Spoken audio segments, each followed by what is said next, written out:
UFC 280 को अब कुछ ही दिन बचे हैं और ऐसे में ये एक्साइटमेंट की पीक पर मोमेंट आ चुका है।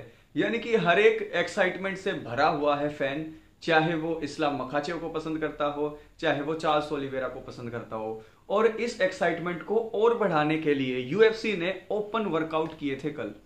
ओपन वर्कआउट का मतलब है कि फैंस आए और अपने फेवरेट फाइटर्स को वर्कआउट करता देखें, यानी कि स्पारिंग करते देखें। तो ऐसे में चार्ल्स ओलिवेरा का स्पारिंग सेशन हुआ, जहां पर शुरू में उसने स्ट्राइकिंग की और उसके बाद उसने ग्रैपलिंग की। ये वीडियो बनाने का मकसद ये है कि जो उनकी वो फुटेज है उससे काफी चीजें निकल कर आई हैं। और आपको पता है कि हमारी नजर बनी रहती है यूएफसी की हर इंपॉर्टेंट जो है इवेंट के ऊपर। तो चार्ल्स ओलिवेरा की जो स्ट्राइकिंग थी उसमें एक चीज ये उभर कर सामने आई कि उनके कॉम्बिनेशंस बहुत तगड़े तगड़े हैं। आपने देखा होगा कि ज्यादातर फाइटर्स लाइट वेट की कैटेगरी के अंदर जो अपने कॉम्बिनेशन लेकर आते हैं उनके अंदर पंचेस और मान लीजिए किक्स का ज्यादा रोल रहता है। तो यहां पर चार्ल्स ओलिवेरा ने एक अलग तरीके का जो है कॉम्बिनेशन दिखाया है। उन्होंने 1-2 उसके साथ किक और उसके साथ एल्बोज, यानी कि तीनों चारों चीजों के को मिक्स करके 2 या 3 तरीके के कॉम्बिनेशन दिखाए जो कि बहुत ज्यादा फ्लुएंट थे। पहली बात तो ये कि जो उनके कॉम्बिनेशन है उसमें एल्बो भी थी, उसमें नीज भी थी, ठीक है, और उसके अंदर 1-2 भी थे, और कई बार 1-2-3 नीज, एल्बो और फिर left kick, left high kick. तो बहुत ज्यादा वैरायटी देखने को मिली मुझे।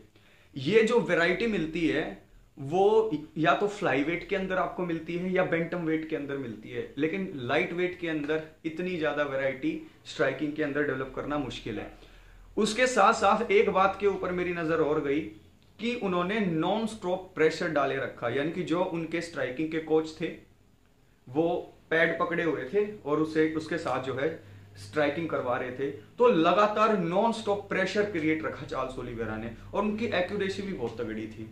उसके साथ साथ मेरी नजर ये भी थी कि कहीं थोड़ा बहुत हाफ तो नहीं रहा है ये गैस टैंक। तो देखिए गैस टैंक पता लग जाता है, तो मैंने देखा कि जो गैस टैंक था वो भी काफी अच्छा था, मुझे कहीं वो हाफता हुआ दिखाई नहीं दिया। काफी देर तक स्ट्राइकिंग चली।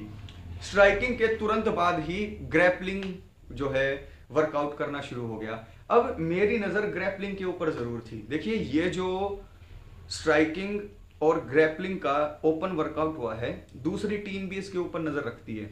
तो यहां पर चार्ल्स ओलिवेरा ने एक तरीके से ग्रैपलिंग के अंदर हर किसी तरीके से, जब उसका कोच उसको जो है गिराने की कोशिश कर रहा था, टेक डाउन करने की कोशिश कर रहा था, हर तरीके से जैसे इस्लाम कर सकता है उसने टेक डाउन को रोका, और वहीं से ही अलग अलग तरीके के चोक्स या फिर कहें सबमिशन करने लगे।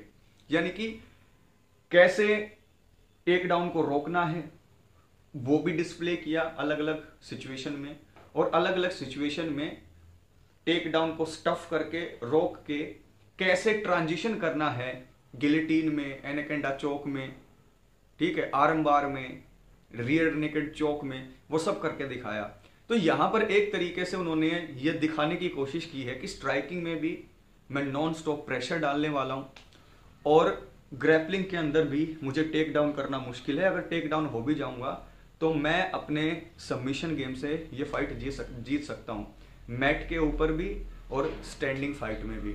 और गैस टैंक भी उन्होंने अच्छा दिखाया एक्यूरेसी के साथ। इस्लाम मखाचेव का भी जो ओपन वर्कआउट हुआ था उससे बहुत बातें निकल कर आती हैं और बहुत ज्यादा पॉजिटिव बातें निकल कर आती हैं। उसके वर्कआउट की सारी इंपॉर्टेंट बातें जो उस वर्कआउट को देखकर हमें लगी वो मैं आपसे डिस्कस करूंगा। और हाँ, सबसे पहले मैं आपको थैंक यू कहना चाहता हूं कि हिंदी के अंदर आप लोगों ने अप्रिशिएट किया मेरे वर्क को, कि हर चीज का एनालिसिस और न्यूज। देखिए हम सिर्फ न्यूज नहीं देते, हम न्यूज भी देते हैं और उसके साथ एनालिसिस भी करते हैं, जिससे कि आपकी नॉलेज बढ़ती है और आप लोगों को मजा भी आता है। तो आप लोगों का जो रिस्पॉन्स मिला है मुझे उसके लिए थैंक यू सो मच। तो अपने फेवरेट चैनल यूएफसी हॉटबॉक्स हिंदी को सब्सक्राइब करें, हौसला बढ़ाएं मेरा, लाइक करें और नीचे कमेंट्स करके जरूर बताएं कि जो चीजें मैंने नोटिस की वो आपने चार्ल्स ओलिवेरा की फाइट कैंप के अंदर और ये जो ओपन वर्कआउट था इसके अंदर नोटिस की या नहीं, कि कॉम्बिनेशन वगैरह और टेक डाउन को स्टफ करना और वहीं से अपने जो है सबमिशन गेम को अप्लाई करना। काफी स्लिकनेस दिखी मुझे। आपकी क्या राय है? क्या वो सारी चीजें वो इंप्लीमेंट कर पाएंगे अपने फाइट के अंदर जब केस का दरवाजा क्लोज होगा? तो कमेंट करके मुझे जरूर बताइए। और इस्लाम की वीडियो भी आने वाली है।